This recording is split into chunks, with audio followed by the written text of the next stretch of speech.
सूरज पूरे हरिपुर में चमक रहा है। मोहन अपने खेतों में हल चला रहा होता है। तभी हरिराम उसके पास आता है। अरे मोहन, अभी के अभी इस खेत से निकल जा। क्या हो गया हरिराम? तुम मुझे मेरे ही खेतों से निकालने के लिए क्यों कह रहे हो? तू खुद को समझता क्या है? ये चौथा महीना चल रहा है और तूने अभी तक अपना कर्ज नहीं चुकाया। लेने की बारी सबसे पहले आता है, पर देने की बारी हाथ ही नहीं आता। हरिराम, मैं समझता हूँ तेरी बात, पर थोड़ा और समय दे दे। हाथ अभी तंग है, जल्द ही पूरा कर्ज चुका दूंगा। बस थोड़ी सी मोहलत और दे दे। मोहलत गई भाड़ में, निकल जा। अब से ये खेत मेरा है, यहाँ फसल मैं ही बोया करूँगा। अगर तुझे अपना खेत इतना ही प्यारा है तो जा, पैसे ले आ और खेत वापस ले ले। पर मैं पैसे कहाँ से लाऊं? ये खेत ही तो मेरी पूरी जिंदगी की पूंजी है। इसके अलावा मेरे पास कुछ भी नहीं। मेरा क्या, भीख मांग ले या चोरी कर, मुझे कोई फर्क नहीं पड़ता। अब निकल जा यहाँ से। हरिराम गुस्सा करके चला जाता है। मोहन दुखी होकर घर लौटता है, जहां उसकी बेटी लाली उसका इंतजार कर रही होती है। क्या हुआ पिताजी, आप ठीक तो है ना? क्या बताऊं लाली, समझ लो मैं लुट गया। मैं तुम्हारा ध्यान नहीं रख पाया लाली। मैं अपनी पत्नी को क्या मुंह दिखाऊंगा? उसने मरने से पहले मुझसे वादा लिया था कि मैं हर हाल में तुम्हारा ख्याल रखूंगा। पिताजी, आप इतने निराश क्यों हो रहे हो? आप मेरा ख्याल ही तो रख रहे हो। तुम जानती हो, हरिराम ने मेरा खेत ले लिया है। कह रहा था जब तक मैं उसका कर्ज नहीं चुकाता, खेत उसके पास ही रहेगा। बताओ, मेरा इकलौता सहारा वही खेत था। अब मैं बेसहारा हो गया हूँ। ये आप क्या कह रहे हो पिताजी? मैं हूं ना, आप निराश मत होइए। पर लाली, तुम क्या करोगी? मैं घरों में काम कर लूंगी। मैं कुछ ना कुछ करके आपका सहारा बनने की पूरी कोशिश करूंगी। पर मैं अपनी बेटी से काम नहीं करवा सकता। अगर तुम्हारी माँ जिंदा होती तो वो कभी ये सब नहीं होने देती। पिताजी, आप ही तो कहते हो कि मैं आपकी बेटी नहीं बेटा हूँ, तो फिर आज ये सब कुछ कहकर मेरा हौसला क्यों तोड़ रहे हो? मुझ पर भरोसा तो रखो। मोहन आंसुओं से भरी आंखें लेकर लाली को देखता है। दोनों चुपचाप एक दूसरे को देखते हैं, जैसे अंधेरों में उम्मीद की एक छोटी सी रोशनी जाग रही हो। लाली अपने पिता मोहन को हौसला देने के बाद अगले दिन सुबह काम की तलाश में निकल पड़ती है। वो सुबह सुबह दूर के खेतों में काम करती है। फिर दिन के समय गांव के कुछ घरों में सफाई और बर्तन धोने का काम करती है। बहुत सी औरतें उसकी इतनी सी उम्र में काम करने पर हंसती हैं, उसका मजाक उड़ाती हैं। उसके लिए सबसे जरूरी उसके पिताजी हैं। आंधी और तूफान का बुरा हाल है। मोहन घर में बैठा लाली का इंतजार कर रहा होता है, पर लाली अब तक वापस नहीं आई होती। हे ऊपर वाले, लाली अब तक नहीं आई। वो उसकी तलाश में घर से निकल पड़ता है। तूफान और तेज हो जाता है, बिजली चमक रही होती है। लगता है मुझे कुछ देर के लिए यहाँ पनाह लेनी पड़ेगी। मोहन जंगल के बीच एक पुरानी झोंपड़ी देखता है। वो जल्दी से झोंपड़ी के अंदर चला जाता है। अंदर एक टोकरी रखी होती है, जिसमें चमकदार सोने के सिक्के चमक रहे होते हैं। इतने सारे सोने के सिक्के, काश ये मुझे मिल जाए। मेरा सारा कर्ज छूट जाएगा और लाली को काम भी नहीं करना पड़ेगा। उसके मन में लालच जागता है। जैसे ही वो सिक्कों को हाथ लगाता है, झोंपड़ी का दरवाजा जोर से बंद हो जाता है। ये दरवाजा किसने बंद कर दिया? अचानक एक तेज बिजली चमकती है और मोहन आंख झपकते ही गायब हो जाता है। कुछ देर बाद बारिश रुक जाती है। लाली घर लौटकर देखती है कि पिताजी घर पर नहीं हैं। वो घबरा जाती है और तुरंत उन्हें ढूंढने के लिए निकल पड़ती है। पिताजी, पिताजी अब कहाँ चले गए हो? वो गांव के लोगों से अपने पिताजी का पूछती है, मगर किसी को कुछ पता नहीं होता। थोड़ी ही देर उसे एक बूढ़ा आदमी दरख्त के नीचे बैठा नजर आता है। वो दौड़ती हुई इसके पास जाती है। बाबा जी, क्या आपने मेरे पिताजी को देखा है? तुम मोहन की बेटी हो ना? हाँ, आप मुझे कैसे जानते हो? थोड़ी देर पहले मोहन तुम्हें ही ढूंढ रहा था, पर क्या बाबा जी, जल्दी बताइए।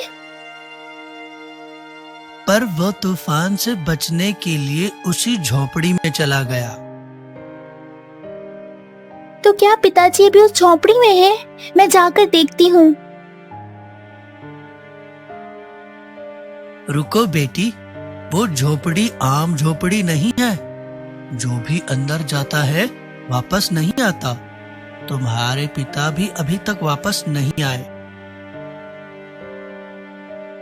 आप क्या कह रहे हैं बाबा जी? ऐसा कैसे हो सकता है? ऐसा ही है। वो झोपड़ी बाहर से तो छोटी लगती है, पर अंदर से एक फूल भुलैया है। मैं सालों से यहाँ बैठा देख रहा हूँ। लोग अंदर जाते हैं पर बाहर कभी नहीं निकलते। अगर तुम सच में सच जानना चाहती हो तो तुम्हें खुद उस झोपड़ी में जाना पड़ेगा। मुझे हर हाल में पिताजी को ढूंढना होगा। कोई तो रास्ता होगा। लाली थोड़ा सा घबरा जाती है, मगर अपने पिताजी के लिए हिम्मत जोड़ती है। वो झोंपड़ी के अंदर जाती है। जैसे ही वो झोंपड़ी के अंदर कदम रखती है, झोंपड़ी का दरवाजा एक जोरदार आवाज से बंद हो जाता है। उससे अंदर वही सोने के सिक्कों से भरी चमकदार टोकरी नजर आती है। लाली उस टोकरी को गौर से देखती है, मगर फिर अपनी नजरें उस पर से हटा लेती है। मुझे यहाँ पिताजी को ढूंढना है। उनकी जिंदगी की कीमत इस सोने के सिक्कों से कहीं बढ़कर है। लाली अभी इतना ही बोलती है कि एकदम जमीन जोर से हिलने लगती है। उसके पैर संभलते भी नहीं हैं कि वो अचानक हवा में गायब हो जाती है। जब उसकी आंख खुलती है, वो एक सुनसान जगह पर होती है। हर तरफ अंधेरा ही अंधेरा होता है। ठंडी हवा चल रही होती है। एकदम हवा में चमकदार रोशनी फैलती है और उस रोशनी से एक जादुई राजकुमारी हाजिर होती है। कैसी हो लाली? तुम कौन हो? मैं जादुई राजकुमारी हूँ। तुम्हें मेरे एक सवाल का जवाब देना होगा। अगर तुम जवाब ना दे पाई तो हमेशा के लिए यहीं रह जाओगी। पर कैसा जवाब? वो क्या है जो हमेशा तुम्हारे सामने होता है पर दिखता नहीं है? वो हमारा भविष्य होता है जो हमारे सामने होता है मगर हमें नजर नहीं आता। राजकुमारी मुस्कुराती है और तुरंत हवा में गायब हो जाती है। जमीन फिर से हिलने लगती है और फिर से लाली हवा में गायब हो जाती है। इस बार जब लाली की आंख खुलती है, वो एक अंधेरी गुफा के अंदर होती है। दीवारों से पानी टपक रहा होता है। हवा ठंडी और भयानक होती है। मैं कहाँ पर हूँ? अचानक राजकुमारी फिर से हवा में हाजिर होती है और इस बार कठोर आवाज में कहती है, तुम मेरे एक और सवाल का जवाब दोगी। अगर तुमने मेरे सवाल का जवाब ना दिया तो ये गुफा पत्थर की हो जाएगी और तुम इसमें हमेशा के लिए बंद हो जाओगी। हाँ, पूछो, कैसा सवाल? वो कौन सी चीज है जिसमें 3 सुइयां होती हैं पर वो सिलाई नहीं कर सकती? लाली कुछ पल के लिए सोचती है और फिर तेज आवाज में कहती है, घड़ी। वो घड़ी होती है ना? वो घड़ी होती है। राजकुमारी मुस्कुराती है और फिर सर हिलाती है और गायब हो जाती है। जमीन फिर से हिलती है। लाली एक बार फिर उस हवा में गायब हो जाती है। अब की बार जब लाली की आंख खुलती है वो एक दलदल में होती है। दलदल उसे धीरे धीरे नीचे खींच रही होती है। लाली चिल्लाती है पर आवाज वापस गूंज कर आ जाती है। राजकुमारी फिर से हवा में हाजिर होती है। इस बार उसके चेहरे पर घबराहट होती है। ये मेरे आखिरी सवाल का जवाब होगा जो तुम्हें जरूर देना होगा। अगर तुमने इसका जवाब ठीक दे दिया तो तुम आजाद हो जाओगी, और अगर तुमने इसका जवाब गलत दिया तो तुम इस दलदल में डूब जाओगी। जल्दी पूछो प्लीज, मैं इसमें धंस रही हूँ, प्लीज जल्दी पूछो। वो कौन सी चीज है जिसे हम खाने के लिए खरीदते हैं पर खाते नहीं हैं? लाली थोड़ी देर सोचती है और फिर तुरंत बोलती है, चम्मच, वो चम्मच होती है। जैसे ही लाली बोलती है दलदल रुक जाता है।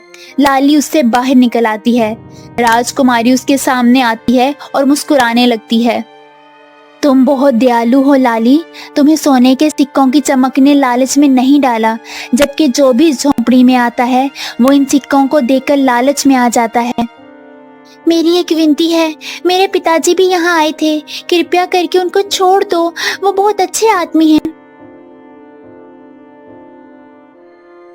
तुम्हारे पिताजी एक लालची आदमी हैं।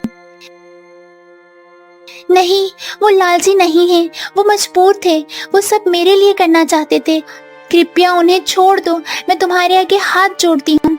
राजकुमारी कुछ पल के लिए चुप हो जाती है और फिर मुस्कुराते हुए कहती है, ठीक है लाली, तुम्हारी दया और तुम्हारे अच्छेपन ने मुझे मुतासिर किया है, मैं सबको आजाद कर दूंगी। एक तेज रोशनी चमकती है और दोनों हवा में गायब हो जाते हैं। इस बार जब लाली की आंख खुलती है वो झोंपड़ी के बाहर होती है। उसके पिता मोहन और बाकी लोग भी वहां मौजूद होते हैं। राजकुमारी उनके सामने आकर खड़ी हो जाती है। मोहन, तुम एक अच्छे इंसान हो, अपनी मजबूरी को कभी लालच में बदलने मत देना। तुम्हारी बेटी लाली बहुत दयालु है, उसकी वजह से मैंने तुम्हें तुम्हारी जिंदगी वापस कर दी। राजकुमारी उन्हें एक टोकरी सोने के सिक्कों से भरी हुई देती है। ये तुम दोनों के लिए हैं, ये तुम दोनों का इनाम है, उम्मीद है इससे तुम्हारा कर्ज खत्म हो जाएगा। राजकुमारी मुस्कुराकर रोशनी में गायब हो जाती है। मोहन और लाली खुशी खुशी अपने घर वापस आ जाते हैं। अगले दिन सुबह मोहन कुछ सिक्के लेकर हरिराम के पास जाता है। आ गया तू फिर से, अब की बार तेरी एक नहीं सुनूंगा। एक मिनट हरिराम, मैं तुम्हें अपना कर्ज चुकाने आया हूँ, ये लो तुम्हारे सिक्के। अरे वाह, ये हुई ना बात, जा अपना खेत वापस ले ले। मोहन मुस्कुराकर घर लौट आता है, अपने खेतों में हल चलाने लगता है। लाली उसे दूर से देखती है। दोनों के चेहरे पे एक पुरसुकून मुस्कुराहट होती है। पिता, अब आप अपना कर्ज चुका चुके हैं और खेत भी आपको मिल गया है, अब हमारी जिंदगी में रोशनी भर गई है। आज तुम्हारी माँ जिंदा होती तो कितनी खुश होती। तुम वाकई हीरो हो लाली, ये सब तुम्हारी वजह से हुआ। वाकई, अगर आज माँ जिंदा होती तो कितना खुश होती।